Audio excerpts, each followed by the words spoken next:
నమస్తే. నా పేరు జీవి సుబ్రహ్మణ్యం. నేను ఉస్మానియా యూనివర్సిటీ కాలేజ్‌లో ఎలక్ట్రికల్ ఇంజినీరింగ్ చదివాను. యూనివర్సిటీ కాలేజ్ ఆఫ్ ఇంజినీరింగ్‌లో. తర్వాత ఐఐఎం బెంగుళూరులో ఫైనాన్స్ చేశాను. I'm a SEBI registered research analyst. అలాగే నేను గ్లోబల్ కన్సల్టింగ్ ఫర్మ్స్‌లో ఎగ్జిక్యూటివ్ డైరెక్టర్, పార్ట్నర్ లెవెల్‌లో ఒక 25 ఇయర్స్ ఎక్స్పీరియన్స్ తర్వాత నా ప్యాషన్ కొద్దీ నేను డైరెక్ట్ ఈక్విటీ రీసెర్చ్‌లో స్పెషలైజేషన్ సంపాదించి I have my own business gvsrwealth.smallcase.com. అది నా వెబ్సైట్. సో అందులో స్మాల్ కేస్ ప్రోడక్ట్స్ అంటే స్మాల్ కేస్ అంటే it's a basket of stocks and ETFs అనమాట.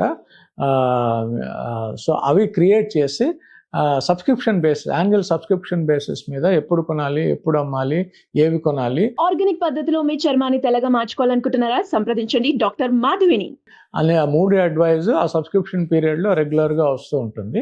That is briefly about my profile. It's not an invitation to subscribe or anything. With ఈ ఇంట్రొడక్షన్తో ఈరోజు నేను ఒక ముఖ్యమైన టాపిక్ గురించి కొన్ని యూస్ఫుల్ ఇన్సైట్స్ మీకు షేర్ చేస్తాను. మనం ఇంతకాలం mutual funds, equity mutual funds గురించి మాట్లాడుకున్నాం, ప్యాసివ్ అని, యాక్టివ్ అని. అయితే ఇందులో బాండ్ ఫండ్స్ ఉంటాయి. ఈ ఫిక్స్డ్ డిపాజిట్స్కి ఆల్టర్నేట్స్ ఏమున్నాయి, మనకి ఏవేవి ఎంతెంత రిటర్న్స్ ఇస్తున్నాయి అనేది కూడా ఒక అవగాహన ఉంటే యూస్ఫుల్గా ఉంటుంది. బేసిక్గా సేవింగ్స్ అకౌంట్ బెటరా, ఎఫ్డీస్ బెటరా, బాండ్స్, ఈ బాండ్స్ అంటే ఏంటి, ఎన్ని రకాలు ఉన్నాయి బాండ్స్, అదే ఒక పెద్ద సబ్జెక్ట్. స్టాక్స్ కంటే కూడా కాంప్లికేటెడ్ సబ్జెక్ట్ బాండ్స్ అనేది. ఎందుకంటే interest rate, RBI interest rates పెంచినా తగ్గించినా బాండ్ ప్రైసెస్, ఇంట్రెస్ట్ రేట్ పెరిగితే బాండ్ ప్రైస్ పడుతుంది ఎగ్జిస్టింగ్ బాండ్స్ది, ఇంట్రెస్ట్ రేట్ తగ్గితే బాండ్ ప్రైస్ పెరుగుతుంది. ఎందుకంటే ఫ్రెష్గా ఇన్వెస్ట్ చేసే వాళ్ళకి తక్కువ ఇంట్రెస్ట్ వస్తుంది కాబట్టి ఎక్కువ ఇంట్రెస్ట్ ఉన్న బాండ్స్కి మీకు ప్రైస్ పెరుగుతుంది ఇంట్రెస్ట్ రేట్ తగ్గితే. అది కొంచెం టెక్నికల్ సబ్జెక్ట్ అది. బట్ ఎన్ని రకాలు ఉన్నాయని చూసుకుంటే ఫస్ట్ మీకు తెలుసుకోవాల్సింది గవర్నమెంట్ బాండ్స్. ఓకే, ఇందులో government bonds, private sector bonds, so 2 categories అనుకుందాం. గవర్నమెంట్ బాండ్స్లో 2 సబ్ కేటగిరీస్ ఉన్నాయి.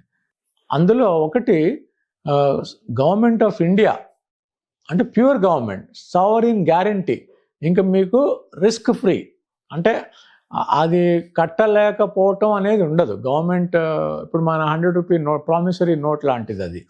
సో అవి గవర్నమెంట్ బాండ్స్. ఈ మధ్యన డైరెక్ట్గా రీటైల్ ఇన్వెస్టర్స్ కూడా ఇన్వెస్ట్ చేయటానికి అవకాశం కల్పించారు. గవర్నమెంట్ ఎప్పుడు కూడా డబ్బు కావాలంటే ట్రెజరీ బిల్స్ కానీ, లాంగ్ టర్మ్ 10-year బాండ్స్ కానీ ఇష్యూ చేస్తారు. RBI, reserve bank of India ద్వారా ఇష్యూ చేస్తారు. ఆర్బీఐ మార్కెట్లో ఈ ప్రోడక్ట్ అమ్మితే దానికి బ్యాంక్స్, ఇంతకుముందు అంతా బ్యాంక్స్ కొనుక్కునేవాళ్ళు, ఇప్పుడు రీటైల్ ఇన్వెస్టర్స్ కూడా డైరెక్ట్గా ఆర్బీఐ పోర్టల్కి వెళ్ళి వాళ్ళ ఈకేవైసీ అవన్నీ చేసుకుని మీరు డైరెక్ట్గా ఇన్వెస్ట్ చేసుకోవచ్చు. అయితే ఈ బాండ్స్ ఎన్ని రకాలు అంటే గవర్నమెంట్ బాండ్స్, తర్వాత నేను పబ్లిక్ సెక్టర్ది చెప్తాను. గవర్నమెంట్ బాండ్స్లో 2 రకాలు ఉన్నాయి. ఒకటి 1 year, దానికంటే తక్కువ, అంటే 14 days, 1 month, 3 months, 6 months, 364 days వరకు, లెస్ దాన్ 1 year వరకు టీ బిల్స్ అంటారు వాటిని, అంటే ట్రెజరీ బిల్స్. ట్రెజరీ అంటే ఆర్థిక శాఖ, గవర్నమెంట్ బిల్స్ అవి ట్రెజరీ బిల్స్. అవి గవర్నమెంట్, ఆర్బీఐ ఇష్యూ చేస్తూనే ఉంటుంది. ఎప్పుడు డబ్బులు కావాల్సి వచ్చినా గవర్నమెంట్కి ఆర్బీఐ ఇష్యూ చేస్తూ ఉంటుంది. అలాగే 1 year దాటి, అంటే మీకు 10, 20, 30 year బాండ్స్ కూడా గవర్నమెంట్ ఇష్యూ చేస్తుంది.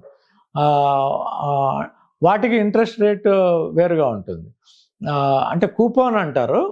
ఇప్పుడు 7% బాండ్ అంటే సో ప్రతి సంవత్సరం 7% ఇంట్రెస్ట్ వస్తుంది. అట్లా ఈ బాండ్స్ అన్నీ కూడా మార్కెట్లో లిస్ట్ అవుతాయి. కాబట్టి మీరు ఎప్పుడు కొనాలన్నా, ఎప్పుడు అమ్ముకోవాలన్నా ఆటోమేటిక్గా ట్రేడ్ అవుతాయి. కాబట్టి స్టాక్స్ లాగానే మీకు బాండ్స్ కూడా ట్రేడ్ అవుతూ ఉంటాయి. కొంచెం కాంప్లికేటెడ్గా ఉంటుంది సబ్జెక్ట్. ఆ టెక్నికల్స్ వదిలిపెడితే మీకు ట్రెజరీ బిల్స్ అంటే less than 1 year promissory notes by government. అలాగే మీకు జీసెక్స్ అంటారు, గవర్నమెంట్ సెక్యూరిటీస్ అంటారు, జీసెక్స్. అవి మీకు 1 year, 3 year, 5 year, 10 year, long term 20-30 years కూడా ఉంటాయి. సో ఇవి 2 కేటగిరీస్ మీకు తెలుసుకోవాల్సింది. తర్వాత నేను డీటెయిల్గా ఒక్కొక్క ఇన్స్ట్రుమెంట్ గురించి కూడా చెప్తాను. ఈ 2 గవర్నమెంట్ ఇన్స్ట్రుమెంట్స్ అనమాట, ట్రెజరీ బిల్స్, జీసెక్స్, గవర్నమెంట్ సెక్యూరిటీస్. అంతవరకు తెలుసుకుంటే చాలు.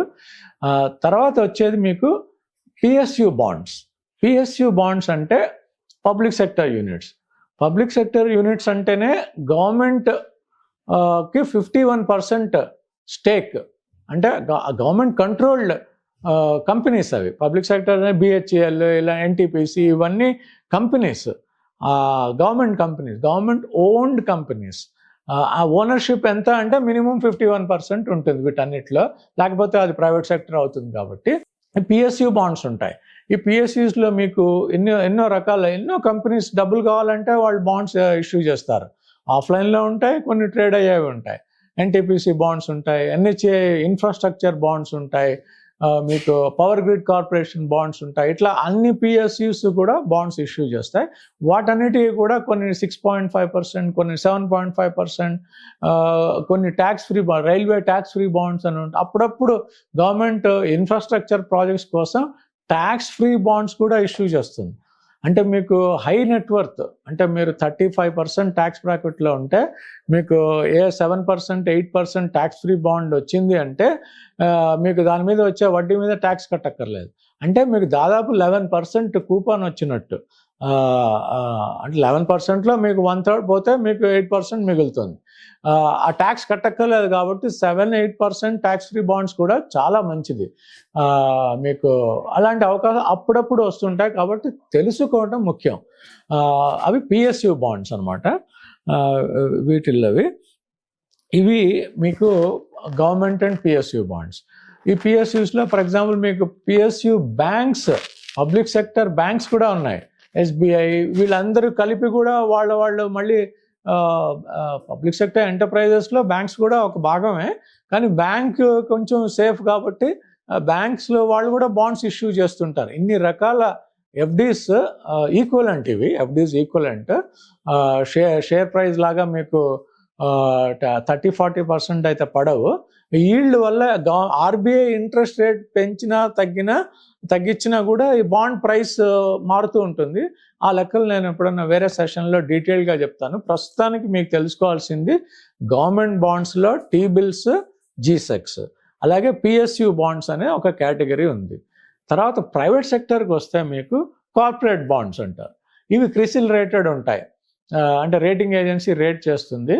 ఈ కార్పొరేట్ బాండ్స్లో చాలా ఉంటాయి. మీకు డ్యూరేషన్ బాండ్స్ అని, డీప్ డిస్కౌంట్ బాండ్స్ అని రకరకాలు ఉంటాయి. కార్పొరేట్ బాండ్స్లో మీకు కొంచెం రిస్క్ ఎక్కువ ఉంటుంది కాబట్టి, డిఫాల్ట్ రిస్క్ కొంచెం ఎక్కువ ఉంటుంది కాబట్టి ఇంట్రెస్ట్ రేట్ ఎక్కువ ఇస్తారు. 7.5-8% ఇచ్చేది 9-10, కొంచెం ఏఎంఐ అలా కొన్ని రేటింగ్ బట్టి 10-11% ఇచ్చేవి కూడా ఉన్నాయి. వాళ్ళు ఏం చేయలేరు, రేటింగ్ ఇంట్రెస్ట్ ఎక్కువ ఇవ్వాలి. ఆ రేటింగ్ వల్ల, వాళ్ళ క్యాష్ ఫ్లోస్ వల్ల, ఆ రేటింగ్ బట్టి వాళ్ళు కొంచెం ఇంట్రెస్ట్ ఎక్కువ ఆఫర్ చేయాలి. సో అది మీకు అవకాశాలు ఉంటాయి. ఇలాగే స్టేట్ గవర్నమెంట్ బాండ్స్ ఉంటాయి, మున్సిపల్ బాండ్స్ ఉంటాయి. వీటన్నిటిలో మీరు అల్టిమేట్గా ఆబ్జెక్టివ్ ఏంటంటే, ఎక్కడ మనకి బాండ్స్ కాబట్టి ఒక 2% ఎక్కువ వచ్చింది అనుకోండి, మీకు డైరెక్ట్గా ప్రాఫిట్స్కి యాడ్ అవుతుంది. మెయిన్గా వీటన్నిటికీ మూల సిద్ధాంతం, అంటే బేసిక్ కార్డినల్ ప్రిన్సిపల్ ఏంటంటే, ఇన్ఫ్లేషన్ మీద 5% ఎక్కువ వస్తే స్టాక్స్లో వస్తాయి, అవి మ్యూచువల్ ఫండ్స్లో వస్తాయి. స్టాక్స్లో ఇంకా ఎక్కువ వస్తాయి, 18-20% కూడా ఎన్నో సంవత్సరాలు వచ్చిన ఉంటాయి అవి. ఇన్ఫ్లేషన్ మీద ఎక్కువ రావాలి కంపల్సరీ. అది ఆ ప్రిన్సిపల్తో వెళ్తే మీకు ఏ బాండ్స్లో అయినా 3% ఎక్స్ట్రా వచ్చినా అదొక అట్రాక్టివ్ ఆపర్చునిటీ. తర్వాత దాన్ని మీరు హోంవర్క్ చేసుకుని ఎవాల్యుయేట్ చేసుకోవాలి. ఇవన్నీ ఈ రాడార్లో మనకి ఏమేమి ఉన్నాయి అంటే, బాండ్స్ కూడా ఒక ఇంపార్టెంట్ కేటగిరీ. అది మీరు గుర్తుపెట్టుకోవాల్సిన విషయం. ఈ 3-4 బాండ్ కేటగిరీస్లో అనలైజ్ చేసుకుంటే ఏది సేవింగ్స్ కంటే బెటరు, ఏది ఎప్పుడు కొనాలి అనేది ఒక సైన్స్ ఉంటుంది. దాంట్లో ముఖ్యంగా బాండ్స్లో చాలా సైన్స్ ఉంటుంది. ఇంట్రెస్ట్ రేట్స్ బాగా పెరిగిపోయి నెక్స్ట్ 10 years ఇంకా సైకిల్స్లో రన్ అవుతాయి. ఇవన్నీ కూడా ఇంట్రెస్ట్ రేట్ కూడా సైకిల్స్. కాబట్టి మీకు లోలో ఉంటే ఫ్యూచర్లో స్లోగా పెరుగుతూ ఉంటుంది. బాగా పీక్లో ఉన్నప్పుడు మీరు లాంగ్ టర్మ్ కొనవచ్చు. అట్లాగా బాగా లోలో ఉన్నప్పుడు మీరు లిక్విడ్ ఫండ్స్లో పెట్టుకోవాలి. ఇలా కొన్ని రకాలు ఉంటాయి. ఇంకొక ఇంపార్టెంట్ కేటగిరీ ఇందులో ఏముందంటే మ్యూచువల్ ఫండ్స్ కూడా బాండ్స్ ఉన్నాయి. ఈ మ్యూచువల్ ఫండ్ బాండ్స్ ఏంటంటే మీరు డైరెక్ట్గా వెళ్ళి ఎస్బీఐ బాండ్స్ కొనకుండా వాళ్ళే ఈ బాండ్స్ అన్నీ ఒక గ్రూప్గా బాస్కెట్ తయారు చేసి మ్యూచువల్ ఫండ్ బాండ్ అని మీకు ఇస్తారు.